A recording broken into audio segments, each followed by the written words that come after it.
These are the true accounts of four actors trying to succeed on their own while caught in the shadow of their past.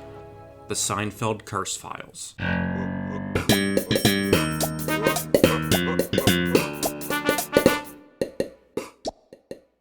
Welcome back to the Seinfeld Curse Files, and what is most likely the final installment, as following the show we are talking about today, Julia Louis-Dreyfus effectively ended the curse with The New Adventures of Old Christine, which ran for 5 seasons beginning in 2006, even earning her an Emmy Award that year. I'm not, somebody who really believes in curses. But curse this, baby! But just a couple of years before that, Jason Alexander gave another shot at headlining his own sitcom with Listen Up for CBS. I go to foreign countries and there's soccer everywhere. They've got big screens for the World Cup set up in the village square. But on TV in the US, soccer gets a 0 share. 'Cause we know soccer blows. It's worth mentioning that this would be the first time CBS was involved in one of these supposed Seinfeld Curse TV shows, as both The Michael Richards Show and Watching Ellie had aired on NBC, while Bob Patterson had aired on ABC. They're just TV executives. They're men with jobs, Jerry! I'm also just going to warn you, it was really hard to find episodes of this show, and the only ones that I could find were very low quality, so bear with me on that.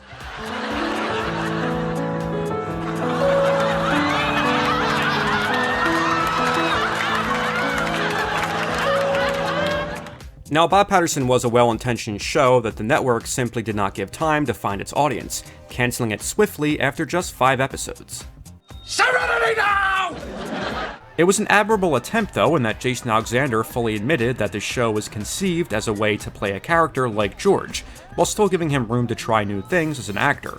For his next sitcom, however, Jason would stray as far away from George as possible, by playing a character based on an actual person. Thank you.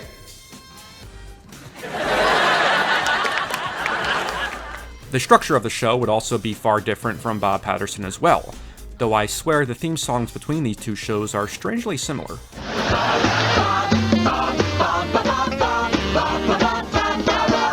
Hey, Dad. Dad? Honey. Tony. Dad. Dad? Honey. Tony. Dad. Tony. Dad. Tony. Listen up! That's not gonna be good for business. Listen Up was inspired by the work of sports writer Tony Kornheiser. Tony got his start as a newspaper columnist in the 1970s before moving over to sports talk radio and later television. When Listen Up was conceived, Kornheiser had recently started hosting Pardon the Interruption, which was a huge ratings hit for ESPN. CBS first saw the potential in a sitcom based on his work in 2003, after another one of their shows, which also centered around a sports writer lead character, started to approach its final seasons. Originally titled Shut Up and Listen, the sitcom would take inspiration from Kornheiser's lifestyle column to depict the lead character's home life, while using his work on ESPN as the basis for the character's work life. They want us to go do promotion for the show next weekend. What? Oh, no. The weekend is family time. That's sacred. They want us to fly to Vegas. Of course, the kids have to learn Daddy won't always be around. The network first sought John Goodman for the lead, though he declined, as he had recently headlined his own failed sitcom for Fox in 2000, called Normal, Ohio. Tell you a little secret? I'm not really gay. Are you serious? No, I'm a big girl. CBS was then forced to put the show on hold till the following year, when Jason Alexander, their second choice, became available to star. Okay, guys, silhouette idea is a no-go. Tony's shape makes you look like the number 10, so... Jason, who did not consider himself a sports fan, wasn't even really familiar with Kornheiser before taking on the role, but he threw himself into reading Tony's column to get a feel of the character. You described my underwear to an entire city! Country, actually. It's syndicated. Of his casting, Kornheiser joked in his column, "I'm thrilled and honored Jason Alexander is playing me. I knew the toughest part of casting the role would be finding somebody as hot-looking as I am." While Listen Up would incorporate real aspects of Kornheiser's life and career, it would also invent others. In his column for The Post following the show's announcement in 2004, he said, "They've made my son older than my daughter. They've given me a wife. She never appeared in the columns. But everybody who sees the show will assume it's all true, which is why I didn't want them to use my last name." While the lead character would keep the name Tony, Tony. Yeah. Hey. Right. Okay. Hey, Tony. Yeah. Hey. His last name would be changed to Kleiman. I'm Tony Kleiman, and I'm Bernie Widmer. Listen up!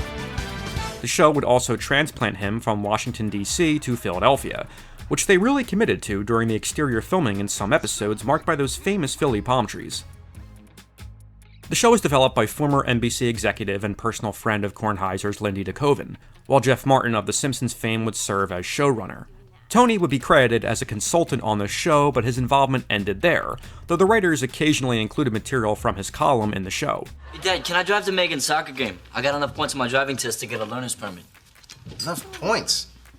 What does that mean? You hit him, but you don't actually kill him? Like Tony Kornheiser, Tony Kleiman was written to be a newspaper writer, making the transition from sports to the living section, while also hosting a talk show coincidentally named Listen Up. Well, I gotta admit, I never thought you could squeeze so many columns out of being bald and fat. Right, about a lot of other stuff besides that. What's this one about? In short, In one of the most inspired elements of the show, Malcolm Jamal Warner was cast as Kleiman's co-host, a former NFL player named Bernie Widmer. Where have you been? Tyra Banks came into town unexpectedly, so we had a late champagne brunch. Next time, just say traffic was a bitch.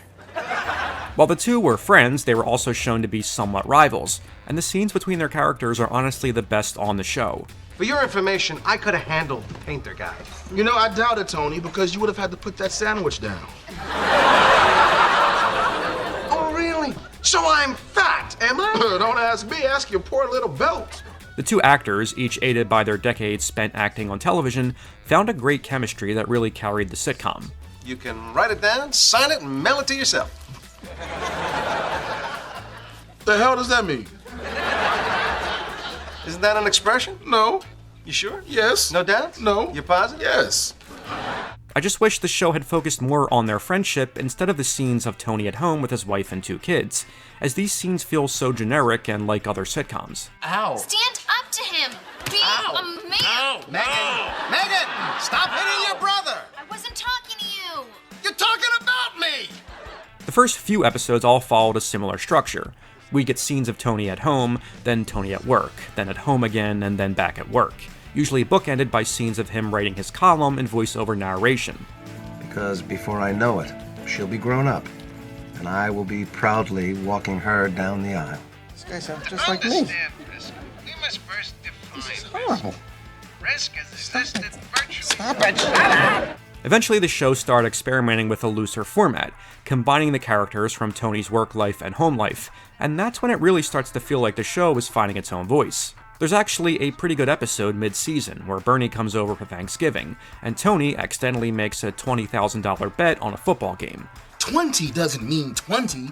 You just bet $20,000. Shut up! The two of them have to hide it from Tony's family, and both Jason and Malcolm are a lot of fun here. We made the bet together. Would you stop using the B word? Well, if you weren't so mommy-whipped, we would have been able to cancel the B word. Well, she wouldn't have come out the kitchen if your wife didn't buy cheap-ass nutmeg. There's another fun episode where Bernie moves in when Tony's wife is away that showed some promise. Hey, 2 Twinkies. No, I put one Twinkie in the... You old softy. What can I say? They're good kids. And naturally, the network just couldn't resist making references to Seinfeld as well. Some of them are subtle. You are the pepper shaker, and the kicker is the Tabasco sauce. I want to be the Tabasco sauce. Why? Because it's hot and spicy. Then I left the room. Wait, that's you?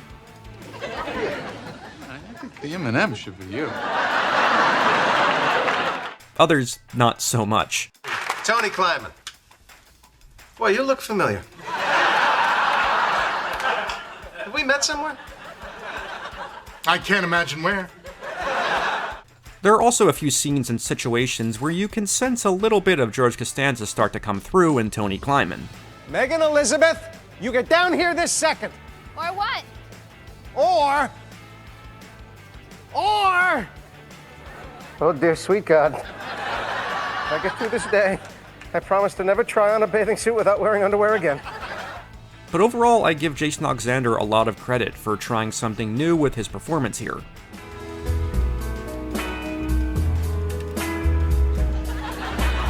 Wise men say. Though the show premiered strong, ratings started to slip as each new episode aired, and CBS decided to combat this by loading the show with guest stars. Hola! Hey, the greatest rebounder in the history of the NBA doing a walk-on on our show, huh? I want my truck. Oh my gosh, you're Penn and Teller. I'm a really big fan. Really? Most people who clothesline us are into Copperfield. But unlike other Seinfeld Curse TV shows, Listen Up managed to find good, though not great ratings, which led to it lasting for a full season of 22 episodes. Though it looked like the show was finally starting to find its voice towards the end of the first season, CBS decided to cancel it shortly after the final episode of the season had aired. Welcome to the big gesture, baby. Jason Alexander was alerted to the cancellation not by the network, but rather from reading an article in USA Today. In combing through interviews he gave at the time, I found a quote that seems to sum up a lot of what went wrong in these post-Seinfeld shows. Referencing Listen Up living up to Seinfeld, he said, "True happiness occupies a very even middle keel. That's my experience of this show. Even constant joy and rewards. It will never burn as bright as the one that came before it. And there was a time when I would have said, oh, that's disappointing to me. Now I go, that's real to me, and just fine." None of these shows were ever going to live up to the success of Seinfeld. I mean, few sitcoms in the past 25 years in general have managed to do that. The reason Seinfeld even reached the heights that it did, though, was because the network allowed it to grow and find an audience, giving the writers and cast time to come into the show in their own gradual ways. None of these shows ever got that opportunity, which in essence was the true Seinfeld curse. That's a shame. I really think the time is right for Jason Alexander to try to lead a sitcom again. I would love to see him get an opportunity like Julia Louis-Dreyfus had with Veep. He's such a fun, natural performer and one of the highlights of watching Listen Up. Well, my mama always told me not to talk about all my cars and my women.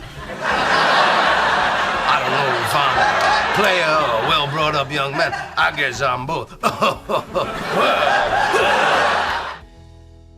As for Jerry Seinfeld himself, he managed to escape the shadow of his own show, never falling victim to the curse.